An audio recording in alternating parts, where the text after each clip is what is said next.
Welcome to Zain Khan live. This is Zain Khan. آج کے جو ہمارے گیسٹ ہیں وہ سینئر صحافی, سینئر تجزیہ کار ارشد محمود چودھری صاحب. Welcome to our show sir. Thank you sir. پہلے سوال کی طرف چلتے ہیں. آپ نے کب سے صحافت شروع کی اور آپ کے انفلوئنسز کون کون تھے؟ ایکچولی جب میں اسکول میں پڑھتا تھا, گورنمنٹ ہائی اسکول سائیوال میں, تو ایک ہوتی ہے انسان کی فطرت میں, سوچ میں, وہ چاہے ماحولیات جو اس کے اثرات سے مرتب ہوتی ہوں, سوچ میں ہوتی ہے کہ میں دیکھوں کہ اصل ریالٹی کیا, زندگی کیا ریالٹی ہے. لکھنا اس وقت یہ بات ہے 70 کی, 69 70 71 کی. تو اس زمانے میں اتنا کوئی میڈیا کا جو اتنا دور نہیں تھا, لیکن میڈیا تھا. بڑے اخبارات چھپتے تھے, لوگ کم پڑھتے تھے, لیکن اخبارات میں خبریں, آرٹیکلز, کالم, جو بھی مضامین چھپتے تھے ان کی ایک ویلیو سمجھی جاتی تھی, کیونکہ بہت ساری میجورٹی جو پاپولیشن تھی پاکستان کی وہ اتنی پڑھی لکھی نہیں تھی جو آج ہے. لیکن اس میں اخبار نویس ہونا یا رائٹر ہونا بڑے ذات کی بات تھی. وہ ایسے سمجھا جاتا ہے کوئی اسکالر ہے, چاہے وہ کیسے. لیکن میرے ذہن میں اکثر ہوتا تھا کہ میں لکھوں, کسی پہ لکھوں. اس وقت یہ 69 70 میں مختلف اخبارات چھپتے تھے, لاہور سے چھپتے تھے, کراچی سے, لیکن کم ہی آتے تھے. عام حالات میں لوگ کم پڑھتے, لیکن اخبارات آتے تھے, ان میں ویکلی بھی تھے. تو اکثر میں دیکھا کرتا تھا جب 9th گریڈ میں تھا کہ اس وقت مشرق اخبار چھپتا تھا, ان کے میگزین ہوتے تھے, اس میں بڑے خوبصورت میں خواتین کا میگزین اور دوسرے میگزین, تو علم و ادب کے میگزین اس میں ہوا کرتے تھے اندر ایک ایوری ویک.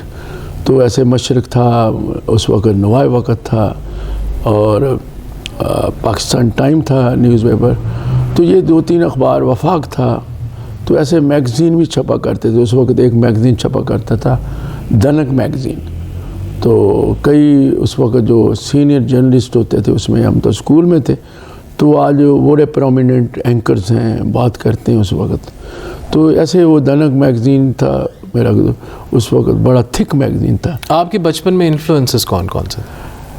انفلوئنسز ایسے تھا کہ میں کون سی پرسنالٹیز, کون سے صحافی جو آپ نے دیکھے؟ وہ ارشاد حقانی صاحب تھے, وہ لکھا کرتے تھے جنگ میں. تو اس کے علاوہ بہت سے اور بھی ہوا کرتے تھے, انگریزی اخباروں میں ہوا کرتے تھے. ان میں حسین لکی تھے, وہ ایجنسی میں تھے, نثار عثمانی تھے, مناج بننا تھے. ایک وہ کیا کہتے ہیں انتہائی لبرل اور وہ کیا روشن خیال قسم کے جرنلسٹ تھے, وہ ایک میگزین چھپا کرتے تھے. اس وقت تھا, کوئی کہتے تھے رائٹس لیفٹس. اب بھی وہ وقت شروع ہو گیا ویسے؟ نہیں, اس وقت نہیں. میں ایک آپ کو ریالٹی بیان کرتا ہوں آپ سے موقع پاتے ہوئے. تو جب 10th گریڈ میں تھا, 9th گریڈ میں, تو ہم اکثر اخبار پڑھا کرتے تھے, اکثر اخبار میں دیکھا کرتے تھے. اخبار چائے والے کی دکانوں پہ آیا کرتے تھے, تو ہم نے دیکھنا اخبار, اس میں بھائی اشتہار لگے, کوئی بات. وہاں ایک دن میں نے دیکھا تو ایک اشتہار لگا تھا کہ مقابلہ مضمون نویسی. تو اس میں تھا, ابھی تک مجھے یاد ہے, یہ بڑی پرانی بات ہے 70 کی, جس میں لایا تھا اقبال کی فکر میں, علامہ اقبال کی فکر میں سائنس کا مقام. تو میں کبھی لائبریری میں نہیں گیا تھا, لیکن میں نے وہ مقالہ لکھا اس پہ اسی وقت, تقریباً 20-25 صفحے کا. جو بھی میرے ذہن میں علامہ, میں نے اتنی اسٹڈی نہیں کی تھی, جو بھی 9th اور 10th گریڈ میں یا میں نے ایسے آبزرو کیا. وہ آپ کی زندگی کا پہلا تھا, اور اس کا ریوارڈ مجھے ملا. وہ نیفٹک جو پاکستان سائنس فاؤنڈیشن والے تھے, انہوں نے مقابلہ نویسی کرایا تھا. بڑی اس وقت سائنس فاؤنڈیشن والے تھے. تو وہ جب اس کا مقابلہ ہوا, مجھے نمبروں میں انہوں نے رکھا. تو مجھے نہیں علم تھا, میں نے کہا میں نے لکھ کر دے دیا. تو کبھی کبھی میں اس کے بارے میں اپنی سسٹر سے ڈسکس کرتا تھا, وہ کہہ رہے ٹھیک ہے ایسے ہی ہے, وہ جونیئر سینئر. تو وہ جب آیا تو میں بڑا خوش تھا, تو میرا بھی ان میں نام تھا. تو پھر اس کے بعد اسکول جو تھے, انہوں نے مجھے وہاں پہ اپریشیشن کے لیے اس دن اسمبلی میں بلایا اور کہا لوگوں سے، بہت سارے ٹیچرس فوٹوگرافر ایوارڈ دیے گئے. تو وہ میری زندگی کا پہلا قدم تھا کہ میں نے لکھا اور فی البدیہہ لکھا. میں نے وہاں لائبریری اتنی کتابیں بھی نہیں ہوا کرتی، سیدھی پڑھائی ہوا کرتی تھی. لیکن اس کے بعد جب میں first year government college Sahiwal میں گیا، پھر میری زندگی اس طرف آئی کہ میں پڑھوں لکھوں. تو زیادہ تر وہ پھر آگے یہ میں نے صحافتی زندگی جو شروع کی ساہیوال سے. اس وقت ساہیوال میں بڑے صحافی ہوا کرتے، دانشور ہوا کرتے جو انہوں نے وہ کیا. تو پھر میں نے وہاں سے صحافت شروع کی. اردو اخبارات میرے ایک دوست نکالا تو اس میں لکھنا. تو پیغام ان کا نام اخبار کا نام تھا. پھر اپنے لڑکپن میں آپ اپنے آپ کو لیفٹسٹ یا رائٹسٹ تصور کرتے تھے؟ اس وقت یہ باتیں ہوا کرتی تھی لیفٹسٹ اور رائٹسٹ، اور یا کبھی کہا جاتا تھا ایشیا سرخ ہے، ایشیا سبز ہے. کبھی کہا جاتا تھا کہ جی یہ سسٹم ہونا چاہیے. یہ آپ کس سائڈ پہ تھے اس وقت؟ میں کسی سائڈ پہ نہیں تھا. تو میں دیکھتا تھا کہ یار انسانی فلاح و بہبود کیسے ہو سکتی ہے، کیونکہ ضرورت تھی اس وقت. پھر سسٹم اس کے بارے میں جب نے فرسٹ ایئر سیکنڈ ایئر میں نے پولیٹیکل سائنس رکھی، پھر مجھے پتہ چلا کہ کمیونزم کیا ہے، سوشلزم کیا ہے، اور اسلامزم کیا ہے، اسلامی نظام حکومت کیا ہے. یہ ایسے سارے سسٹم میں نے پڑھے.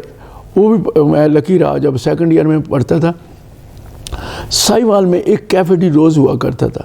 وہاں پہ بڑے بڑے اسکالر بیٹھے ہوئے. اسکالر کا مطلب کہ میں نے وہاں دیکھا کہ 2 3 ڈگریاں کی ہیں، جنہیں ہمیں فلاسفی، ہمیں ہسٹری، پولیٹیکل سائنس.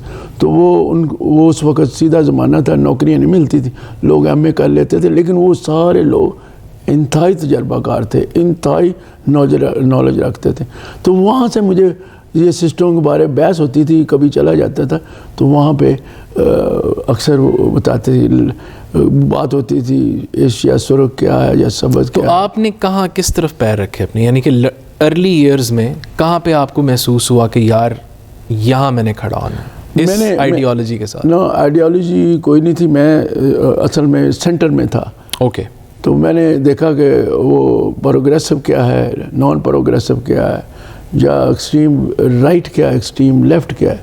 تو اس کا مطالعہ رکھا. لیکن بیچ میں درمیان میں سب جو آئیڈیاز تھے ان کی حمایت کرتا تھا. تو لیکن مین میرا یہی تھا کہ جو انسانیت ہے، جو بھی لوگ بستے ہیں ان کی ویلفیئر ہونی چاہیے. جمہوریت جو ہے، میں جمہوریت کا حامی تھا، اس کو اسٹرانگ ہونا چاہیے. تو میں آمریت کے خلاف تھا اور جو امپیریلزم کے خلاف تھا. تو میں ملوکیت کے خلاف تھا. تو میں اکثر دیکھتا ملوکیت یعنی کنگڈم. تو میں دیکھتا تھا کہ جو بھی سسٹم ہے وہ چاہے خلافت میں ہو یا ملوکیت میں ہو، خلافت میں ہو کیونکہ وہ سلیکٹ کیا جاتا ہے، سلیکٹ نہیں منتخب کیا جاتا ہے. خلافت میں بھی کوئی خلیفہ چنے جائے. ایسے ہی ڈیموکریسی میں نے کہا وہاں الیکٹ کر دیا ہے. تو میں نے کہا کہ یہ ٹھیک ہے. تو جو بہت سارے اب انٹلیکچوئلز اب کے دور کو تو کہہ رہے ہیں کہ it's a post democratic world, یعنی کہ وہ اس چیز کو دیکھتے ہیں کہ ڈیموکریسی فیلڈ دا ویسٹ. کچھ اسکالرز ہیں، اس میں کیرن آرمسٹرانگ بھی اس زمانے کو پوسٹ ڈیموکریٹک ورلڈ کہتی ہے. تو آپ اس کو کس طرح دیکھتے ہیں؟ ایکچولی جو اس وقت کیونکہ دنیا بھر میں جو ہے وہ ایک ڈیولپمنٹ، وہ کیا کہتے ہیں کہ ترقی پذیری تھی، ایک ترقی یافتہ ترقی پذیری. اس میں زیادہ تر جو لیفٹسٹ اس کو کہتے ہیں روشن خیال یا پروگریسو لوگ زیادہ اس کو قبول کر رہے تھے. کیونکہ جو دوسری طرف جو ویسٹرن وہ کیا کہتے ہیں امپیریلزم یا آپ کہتے ہیں آمریت یا وہ جو ڈومینیشن تھی، اس کے خلاف جو عام پبلک تھی 80% جو middle class, lower middle class, ان کو پتہ تھا کہ ہمیں دبا کر رکھا. تو لہذا جو پروگریسو بات کرتے تھے لوگ ان کی طرف جاتے تھے کہ یہ ہماری جو اصل ہماری پروٹیکشن ہے، ہماری ویلفیئر ہے، یہ ان کے محافظ ہوں گے. دوسری طرف کبھی کبھی جو بھی کسی علاقے میں بھی جو لوگ مسلم ریاست تھی جیسے پاکستان، انڈیا، مسلم ریاست میں وہ طرفداری بھی کیا کرتے تھے کہ یہ ہمارا ہم اسلامی ہیں، لیکن وہ چاہتے تھے کہ ہمیں ویلفیئر بھی ملنی چاہیے، تو وہ اس لیے روشن خیالی کی طرف بھی جایا کرتے تھے۔ آپ کو کہا جاتا ہے کہ you are one of the pioneers in the United States جس نے پاکستانی جرنلزم کو ریپرزینٹ کیا۔ کس سن میں گئے پاکستان، کس سن میں گئے آپ امریکہ؟ میں 1985 میں گیا تھا، اور وہاں صحافت کس طرح شروع کیا آپ؟ وہاں پہ میں نے صحافت کرنے سے پہلے میں 2 اخبار وہاں میں نے لگائے تھے، پاکستانی اخبار، ایک نیوز تھا، دا نیوز جنگ والوں کا، ایک ڈان تھا، تو وہ انگلش پیپر ہوتے تھے، تو وہاں پہ پاکستانی ایک ڈیلی ہوتی تھی، ان پہ بعض اخبار آیا کرتے تھے، تو وہ اس وقت مقدس سمجھا جاتا تھا، یہ اخبار آئے ہیں ہم نے پڑھنا ہے۔ تو اردو میں اس وقت اخبارات نہ انٹرنیٹ نہیں ہوا کرتا تھا، کچھ بھی نہیں تھی، یہ جو باتیں اب ہو رہی ہیں کچھ بھی نہیں تھی، بعد میں فیکس بھی آئی، انٹرنیٹ بھی، لیکن اس وقت 85 میں 90 تک کوئی ایسی بات نہیں تھی۔ تو اخبارات جو ملتے تھے تو ہم بڑے وہ دیکھتے تھے، کیونکہ وہ اخبارات بائی میل آتے تھے، فلائٹس بھی پاکستان سے یا جہاں اردو پڑھنے والے انگلش وہاں پہ لیٹ آتی تھی، 1-2 ویک لیٹ اخبار میں ملتے تھے، لیکن اس کے بعد بھی وہ فرائیڈے ایڈیشن ہوتا تھا نیوز کا یا ڈان کا، 2 ہی آدمی تھے، ایک وکیل تھے وہ لیتے تھے یا میں لیتا تھا، تو باقی دوسرے اردو اخبار آتے تھے، لیکن میں میری ایک اس میں میرا سارا فوکس ہوتا تھا، وہاں جو آرٹیکل لکھے ہوتے تھے کالم اردو میں یا انگریزی میں، ان کو میں ہمیشہ پڑھا کرتا تھا۔ آپ نے کہا آپ 85 میں گئے، تو لیٹ 80s میں پاکستان کس طرح ریپرزینٹ ہو رہا تھا امریکہ میں؟ اوبویسلی آپ اس وقت صحافتی سرکلز میں بھی تھے، تو آپ کو بھی پتہ ہوگا کہ اس وقت کیا ریپوٹیشن تھی پاکستان کی، کیسے ریپرزینٹ ہو رہا تھا اس زمانے میں لیٹ 80s؟ حکومت کس کی تھی امریکہ میں؟ اور ایکچولی یہ جو بات ہے پاکستان میں 85، یہ ایک پاکستان میں ایک آمریت کا دور شروع ہوا 79-80 میں۔ جنرل ضیاء الحق صاحب آئے، وہ انہوں نے آ کر اپنی انہوں نے جو بھی کیا، انہوں نے حکومت ختم کی ایسے۔ اس وقت کے بعد جو صحافت تھی اس پہ انہوں نے سینسر لگا دیا، اور اتنا کڑا سینسر تھا کہ ساری صحافت کو سکرو اپ کر کے رکھ دیا، اندر صحافی چلے گئے، بڑے لوگوں کو جیلوں میں بند کر دیا۔ ویسے اس وقت ایک سٹریس انکریز ہوا صحافت میں، صحافیوں میں۔ کچھ میرے ایسے دوست بھی تھے تو ان کو جیل میں بند کر دیا، تو وہ جیل میں نظر بند کر دیا۔ جتنے میں اخبارات ملتے تھے وہاں پہ، سوائے پریس ٹیسٹ کے گورنمنٹ کے اخبار، دوسرے ان میں چند خبریں ہوتی تھیں، باقی بلیک ہوا کرتا تھا وہ سینسر کا۔ تو اب جب اخبار اس زمانے کے دیکھیں 79 سے 85 تک، آپ کو ایسے ملیں گے کہ اس میں خبریں ہوتی تھی تو بیچ میں بلیک بھی ہوتا تھا، خبریں نہیں ہوتی تھی، وہ سینسر کی بات ہوتی تھی۔ اس وقت جس پارٹی کے پیپر تھے وہ تو سینسر ہونے، جیسے مساوات تھا اس وقت پیپل پارٹی کا، باقی ایسے سارے اخبارات ایسے ہوا کرتے تھے۔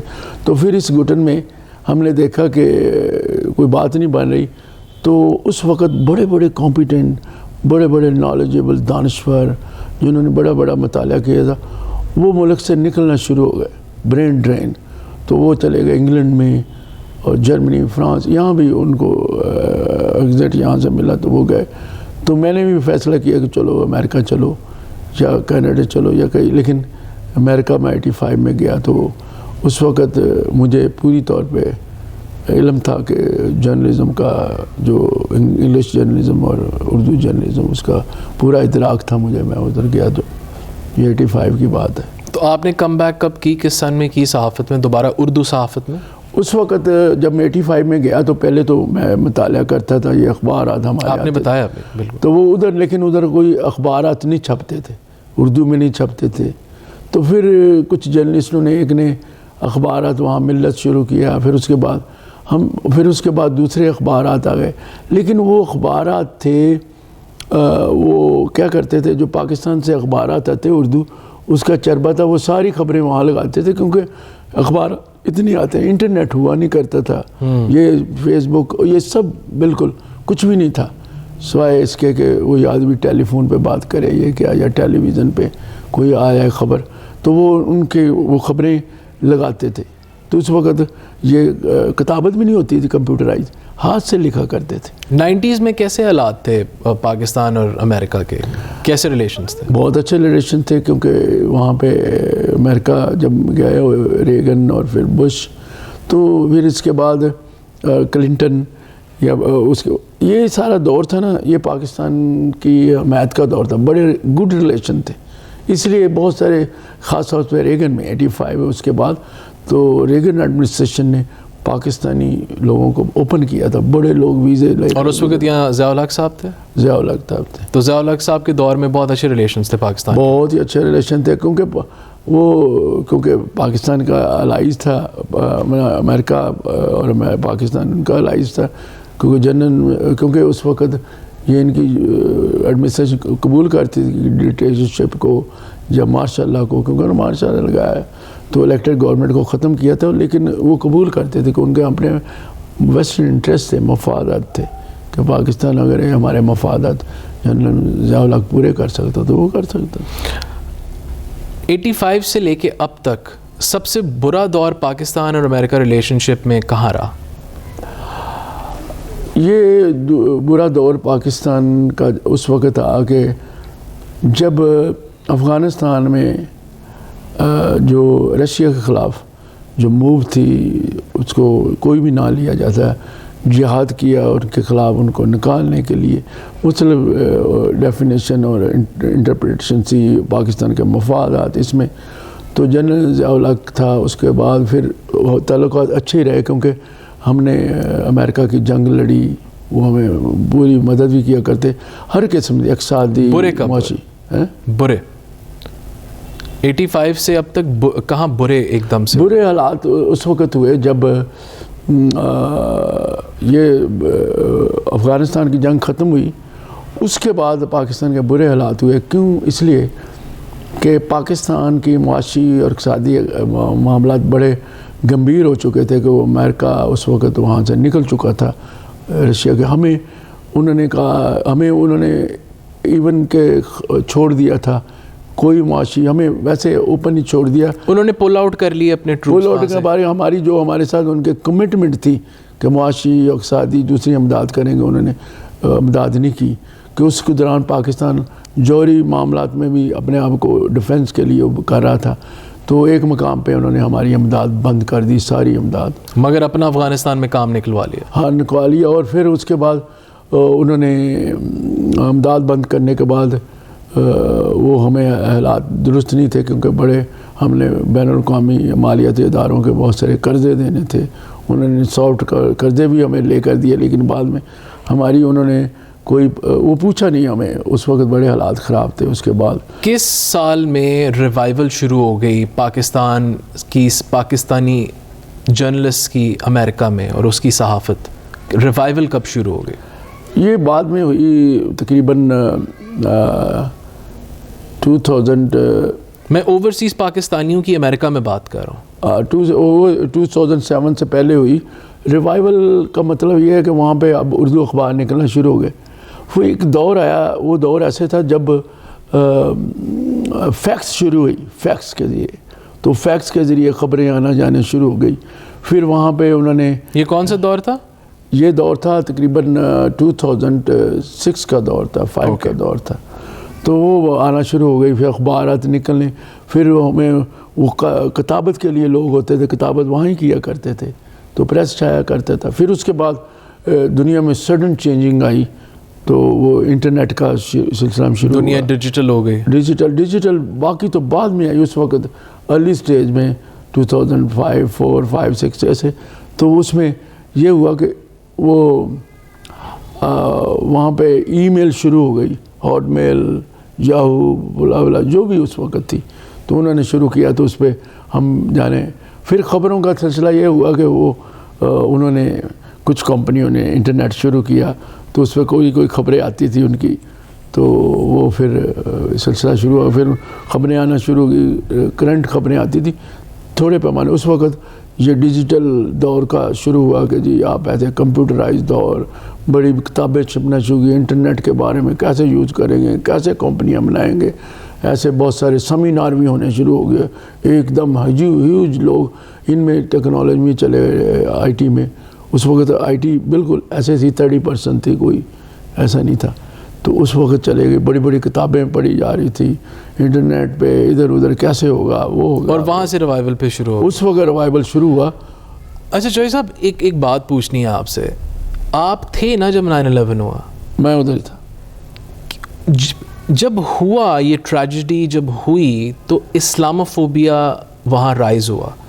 اس زمانے کے تھوڑا سا ہمیں یاد کر کے بتائیں کہ تب کیا حالات تھے, کیا ہو رہا تھا وہاں پہ؟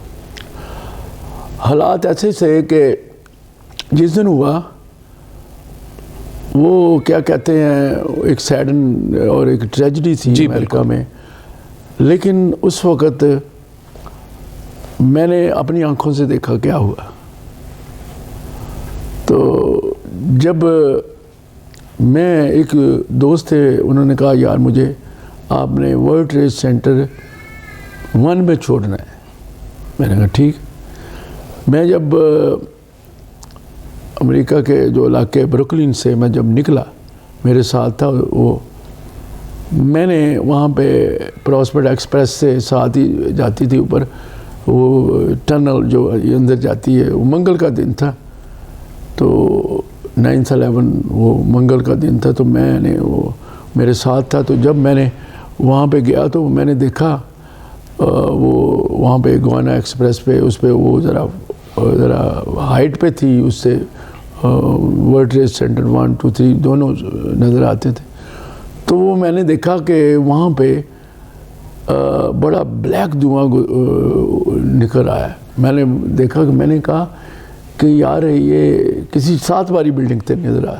ایسے لگ رہا تھا کہ ورلڈ ٹریڈ سینٹر کے کسی بھی ٹاور سے نہیں, کسی 7 والی بلڈنگ سے نکل رہا.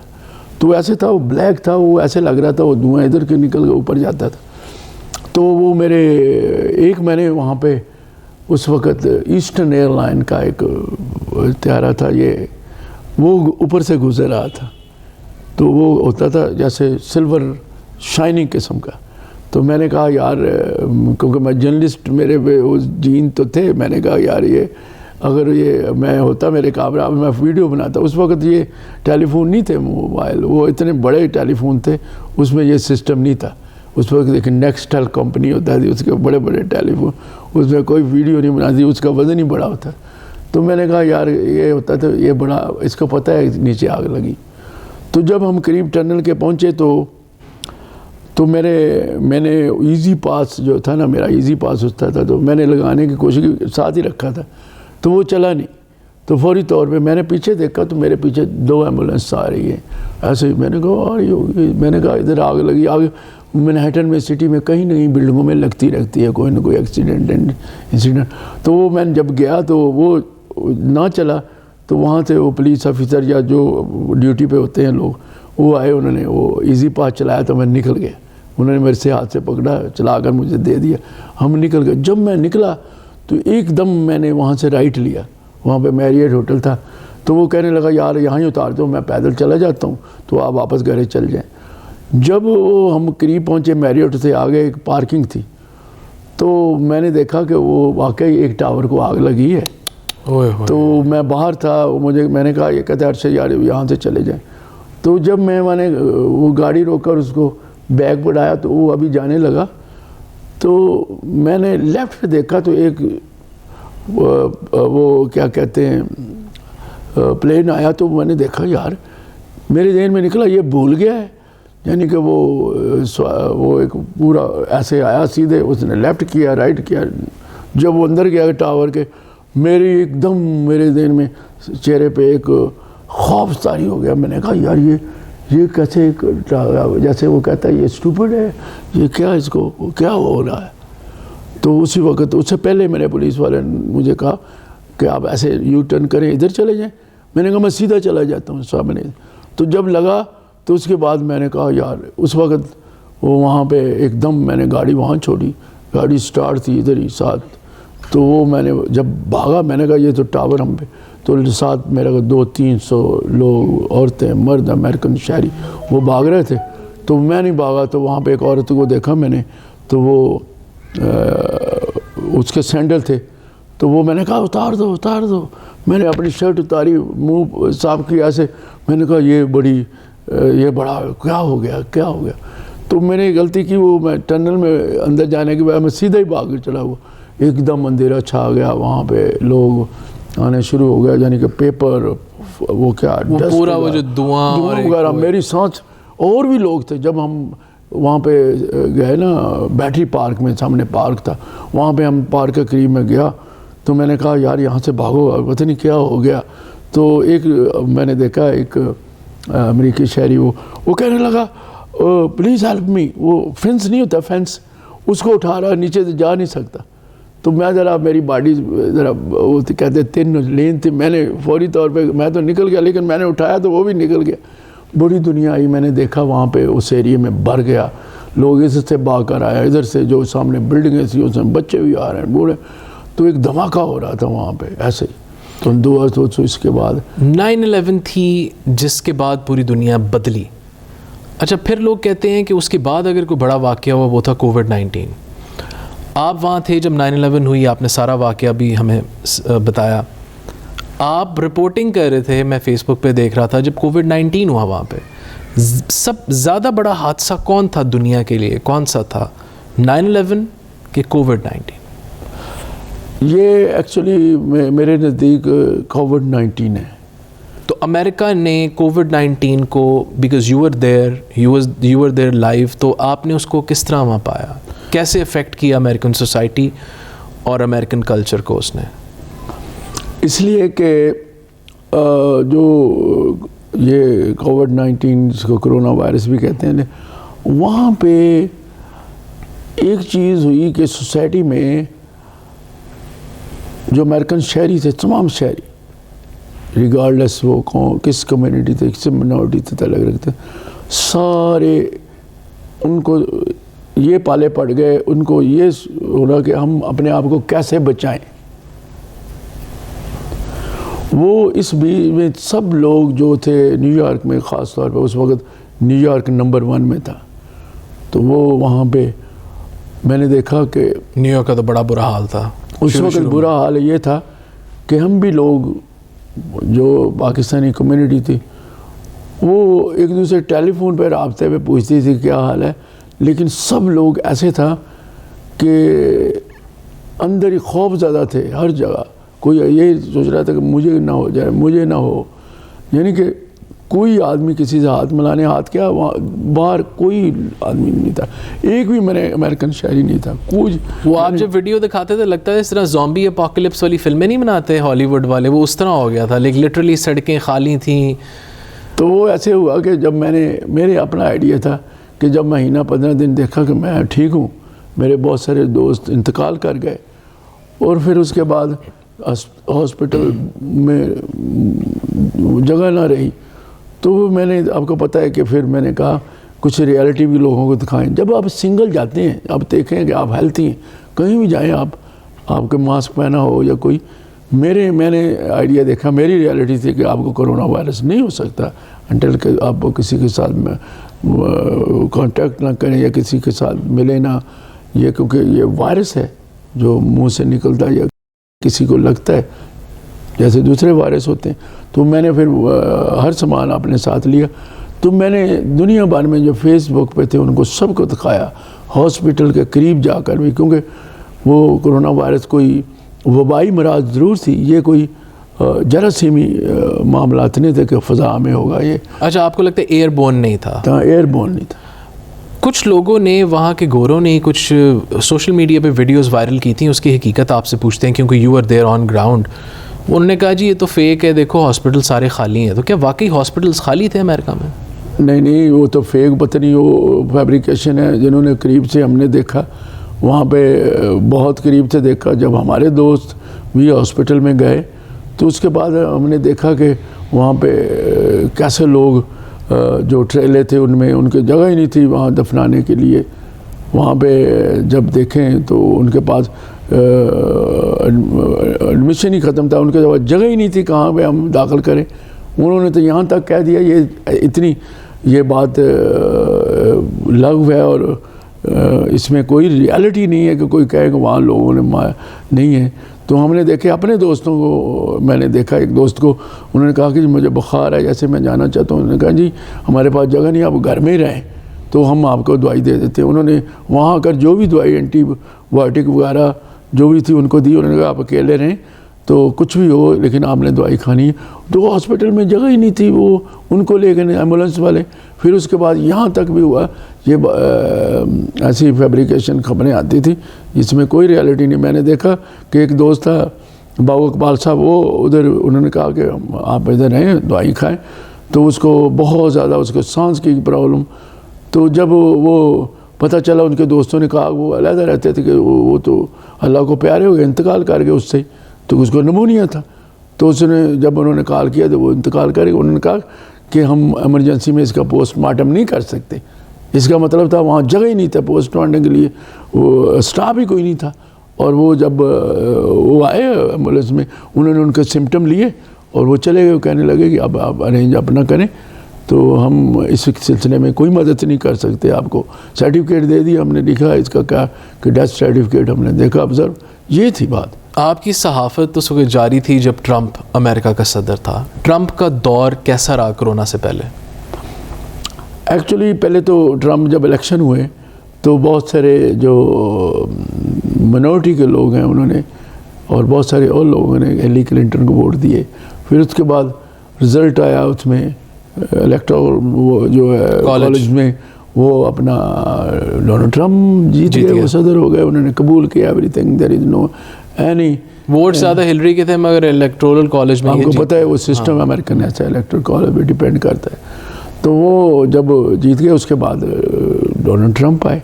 ڈونلڈ ٹرمپ نے آ کر جو کیونکہ وہ اچھا اس دفعہ الٹا ہوا ہے, اس دفعہ ڈونلڈ ٹرمپ کے زیادہ ووٹ تھے مگر الیکٹورل کالج بائیڈن جیت گیا. ایسے ہوا جیسے پہلے وہاں تھا, ادھر آئے جیت گئے.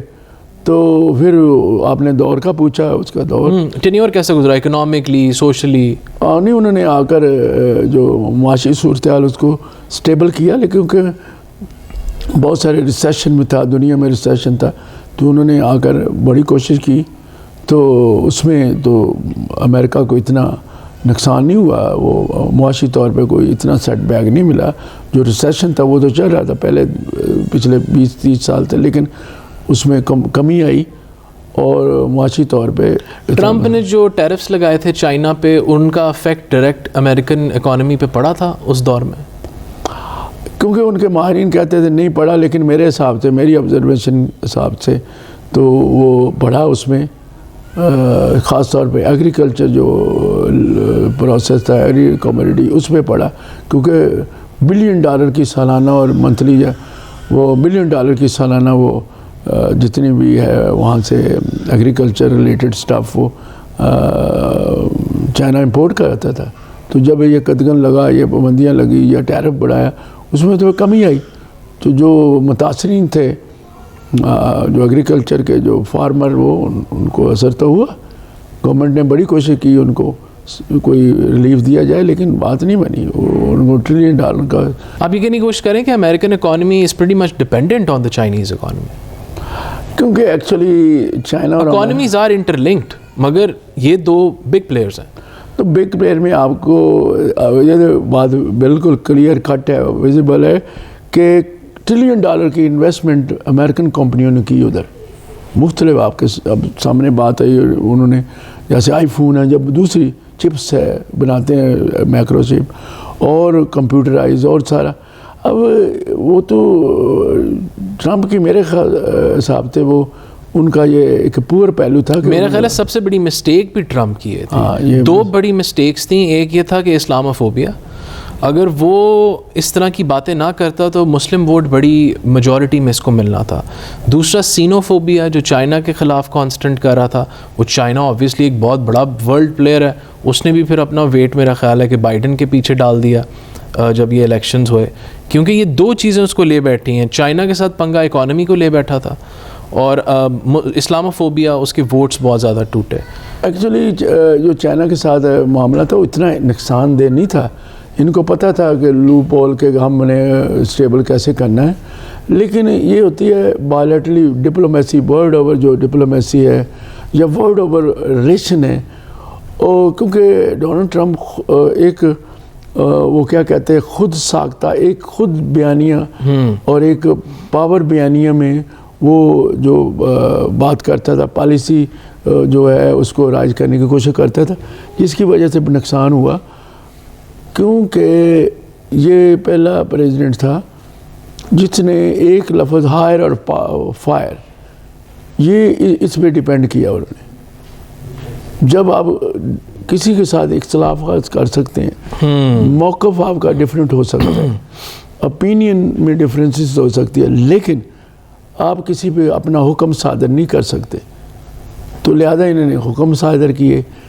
ایسے ایسے لوگ میں نے دیکھے جن کی عمر گزری, چاہے وہ معاشی معاملات میں ایکسپرٹ ہوں, چاہے نیشنل سیکورٹی کے ایڈوائزر ہوں, یا ون ایور معاشیات کے ہوں, انہوں نے آ کر ایک دم ورڈ اوور تو اور بات, انہوں نے امریکہ کے اندر جو این جی او تھی یا اسکالر تھے یا لوگ جو پالیسی ساز ادارے تھے ان کو چپ لگا دی کہ ہو کیا رہا ہے, آرڈر کیا کر رہا ہے. کیونکہ اس آرڈر میں تو جس کی وجہ سے جو یہ ادارے ان کا آرڈر تو انہوں نے فائر کیا بڑے بڑے کمپیٹنٹ لوگوں کو. چوہے صاحب آخری سبجیکٹ کی طرف چلتے ہیں. جو بائیڈن آ رہا ہے, نیا صدر ہے, ہی از دا پریزیڈنٹ الیکٹ. اب اس نے حلف لینا ہے ہفتے 2 ہفتے تک, تو وہ کیسا ثابت ہوگا پاکستان کے لیے؟ وہ بہتر ثابت ہوگا ٹرمپ سے؟ اس کی کیا پالیسیز ہوں گی؟ کیا نظر آ رہا ہے آپ کو؟ ایکچولی جو انٹینسٹی ہے یا یہاں کھچاؤ ہے سب کانٹیننٹ میں, چائنا, انڈیا, پاکستان, ایران, تو اس کی پالیسی ڈفرینٹ ہے ٹرمپ سے. کیونکہ ان کے مفادات ہیں, امریکہ کے مفادات ہیں. میرے حساب سے, میری آبزرویشن کے حساب سے, یہاں تک میں دیکھتا ہوں, پاکستان کو امریکہ چھوڑ نہیں سکتا. پاکستان کے ساتھ اس کے تعلقات رہیں گے, تو چاہے سرد جنگ کے جیسے ہوں یا اس کے بعد ہوں, چاہے پابندیوں کے انڈر پھر بھی تعلقات رہیں, اب بھی تعلقات ہوں گے. اب پاکستان کو زیادہ فائدہ ہو گیا کہ ڈیموکریٹ پارٹی آئی ہے, تو اس سے پاکستان کی امداد میں اضافہ ہوگا. پاکستان میں ان سائڈ ڈیموکریٹ جو پاکستان میں اگر کوئی ایسے معاملات ہیں جس سے ملک کی اندرونی حالت بہتر نہیں ہے, وہ درست کرنے کی کوشش کریں گے. اکثر وہ موو کرتے ہیں. اور دوسرے علاقائی ایشوز ہیں, جیسے افغانستان کا ایشو ہے, تو ایران کا ایشو ہے, اور کشمیر ہے, یہ دوسرے. کشمیر میں کیا پالیسی ہوگی کشمیر میں؟ یہ ہے ٹرمپ کی تو پالیسی یہ تھی کہ جی وہ خاموش تھا اور سائٹ پہ تھا, وہ کہہ رہا تھا جی خود ہی اپنی چیزیں ٹھیک کرو. نہیں, وہ خود امریکہ ہمیشہ کہتا رہا کہ بائیلیٹرل ڈسکشن کریں, آپ خود حل کریں, ہم نہیں آنا چاہتے. لیکن اب بال گیم جو ہے وہ انڈیا کے کورٹ میں ہے, کیونکہ امریکہ کے بہت سارے مفادات انڈیا کے ساتھ ہیں. لیکن اس کے ساتھ سیکورٹیز جو ایگریمنٹ بھی کیے ہوئے ہیں, بڑے بڑے ایگریمنٹ کیے ہیں. مگر ڈیموکریٹس ہیومن رائٹس کو ورلڈلی نظر رکھتے ہیں ان چیزوں. یہی میں بات کر رہا ہوں کہ جب ہیومن رائٹس کی بات کشمیر میں ہوگی یا پاکستان میں ہوگی یا وہاں ہوگی, کیا بائیڈن سٹینس لے پائے گا؟ بالکل, کیونکہ ان کی پالیسی ہمیشہ رہی ہے ڈیموکریٹ کی. لیکن یہاں پہ آ کر بائیڈن چاہے گا چائنا کے ساتھ اچھے تعلقات ہوں, اور جو انڈیا اس کے پاکستان کو, وہ ایک بیلنس پالیسی پہ جائے گا. کنفیڈریشن نہیں پالیسی ہوگی, وہ ٹکراؤ نہیں کرے گا. کیونکہ ایکٹیو رول بھی رکھے گا جس طرح. نہیں, ایکٹیو تو امریکہ اپنی سپرمیسی کے, وہ ایک بڑی پاور ہے. اور مگر ٹرمپ تو اس سے برخلاف تھا. ٹرمپ تو کہتا تھا کہ جی ہمارے ملک سے باہر جو کچھ ہو رہا ہے وہ ہمارا بزنس نہیں ہے. تو بائیڈن اس کو ریورس کرے گا. نہیں, بزنس اس لیے کہ اس کا ایکسپیرینس نہیں ہے اس کے بارے میں. آپ دیکھ لیں اب کیا ہوا, تو الیکشن وہ ہار گیا, ورنہ 2 ٹرم میں ہوتے تھے. اور پریزیڈنٹ جیسے بارک اوباما آیا, بش آیا, ایڈمنسٹریشن, وہ 2. اب دیکھیں گے یہ پوری نہیں کی اس نے, کیونکہ نان پولیٹیشین تھا, ایک بزنس مین تھا. انہوں نے خود ساختہ بنائی چلائی. لیکن اب اس علاقے میں جو بائیڈن کے آنے پہ میرے خیال اس خطے میں چیزیں نرم ہوگی. ورنہ نریندر مودی آپ دیکھیں وہ ہیومن رائٹس وائلیشنز جو کر رہا ہے اور وہ ہے بھی رائٹسٹ پارٹی کا, تو یہ کیونکہ ڈیموکریٹس لیفٹسٹ لین کرتے ہیں, تو آپ کو لگتا ہے کہ جو بائیڈن کا تھوڑا سا بدمزگی ہو سکتی ہے مودی کی پالیسیز کے ساتھ جو وہ کشمیر میں کر رہے ہیں یا جو باقی مائنورٹیز کے ساتھ کر رہا ہے؟ بالکل وہ کوشش کریں گے. میں آپ کو بتاؤں چائنا انڈیا کے تعلقات بہتر ہوں, جو ہے نا وہاں پہ لداخ میں ہیں یا پاکستان کے, انہوں نے ایک ایسی پالیسی اب اپنانی ہے کیونکہ جو بائیڈن کوئی وہ کیا کہتے ہیں کوئی اتنا وہ بھی ایک ریجڈ قسم کا انسان ہے. وہ وائس پریزیڈنٹ رہا تو اوباما کے دور میں بالکل میں یہی ذکر کرنے لگا تھا. بائیڈن وہ جب وائس پریزیڈنٹ تھا تو پاکستان میں ڈرون اٹیکس بھی بہت ہوئے تھے. نہیں ہوئے, لیکن وہ اب وقت گزر گیا, وہ وقت اور تھا. اب چینجنگ سڈنلی چینج ہے جیو پولیٹیکلی جیوگرافیکلی سچویشن برِ صغیر کی, خاص طور پہ پاکستان ریجن کی یکسر مختلف ہو گئی ہے. یہاں پہ الائنس بدل گئے ہیں.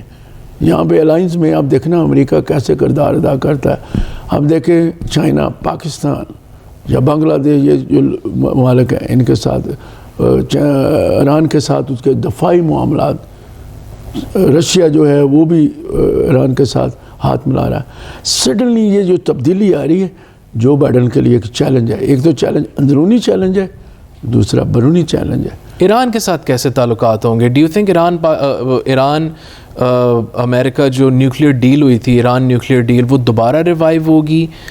بائیڈن کس طرح ٹیکل کرے گا؟ کیونکہ ٹرمپ تو بہت ہارش تھا ایران کے ساتھ, پھر وہ کچھ لوگوں کو بھی انہوں نے ایران میں ٹیکس بھی کروائے.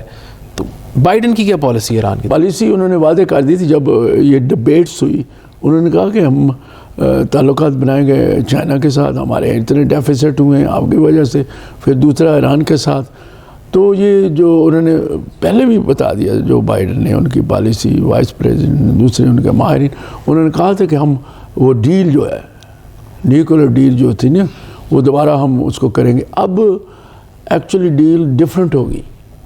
پہلے تو یورپین یونین کے یورپین ممالک شامل تھے, بڑی بڑی طاقتیں, چائنا, رشیا. اب عرب لیگ بھی شامل ہوگی اس میں. اب گلف اسٹیٹ اس میں سعودی عربیہ بھی شامل ہوگا, اس میں گلف اسٹیٹ بھی شامل ہوگی, قطر بھی ہوگا, اور یہ لوگ جو بڑے کھلاڑی ہیں اس میں تو وہ شامل ہوں گے اس ڈیل میں.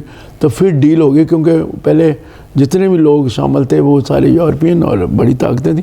اب یہ سعودی عربیہ اور دوسرے لوگ اس میں شامل ہو گئے کیونکہ یہ ریلیٹڈ ہے افغانستان میں پاکستان, سعودی عربیہ, یہ سارے شامل امن کرانے کے لیے جو امریکہ چاہتا ہے.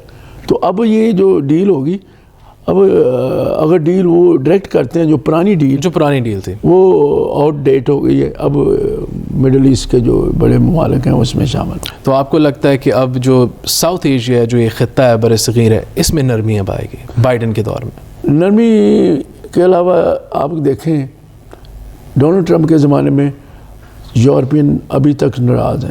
آپ دیکھیں انہوں نے وہاں ڈیل کی, ابھی تک کہتے ہیں ویک اپ امریکہ, کیونکہ جرمنی نے چائنا کے ساتھ ڈائریکٹ ٹریڈ ڈیل کی ہے, ساتھ جو چھوٹے ملک ہے ہنگری یا دوسرے لوگ.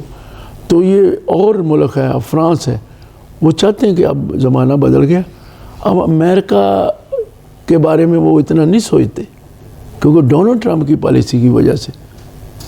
ڈونلڈ ٹرمپ تو ان کو دھمکی کے لحاظ میں کہ ہمیں دے یہ دے, ان کو پتہ لگا کہ یہ ڈپلومیسی سفارتی میدان میں نہیں جا رہا ہے, یہ طاقت کا استعمال, زبان کی طاقت کا استعمال کرتا ہے. تو لہذا یہ اب جو ڈیل ہو رہی ہے اس کے جرمنی اور یہ لوگ چائنا کے ساتھ, ادھر ایران کے, اب ہر چیز بدل گئی.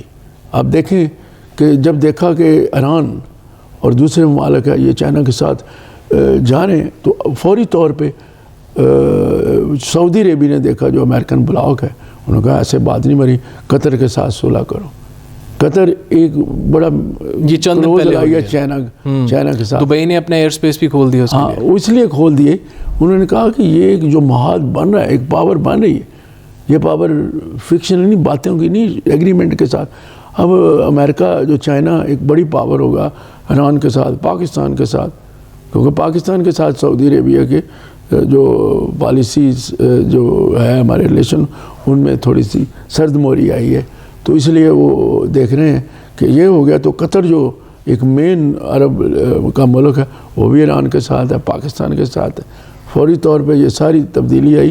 یہ بڑی میننگ فل تبدیلی ہے کیونکہ ڈونلڈ ٹرمپ چاہتا تھا کہ یہ نہ ہو بلکہ چائنا اسرائیل اور ان کے ممالک کے ساتھ معاہدات کرائے جائیں ادھر جو امداد لیتے ہیں. جی ریکگنیشن آف اسرائیل کا بھی لیکن وہ تو اس نے الیکشن جیتنے کے لیے تھی لیکن وہ بات تو نہ بن سکی.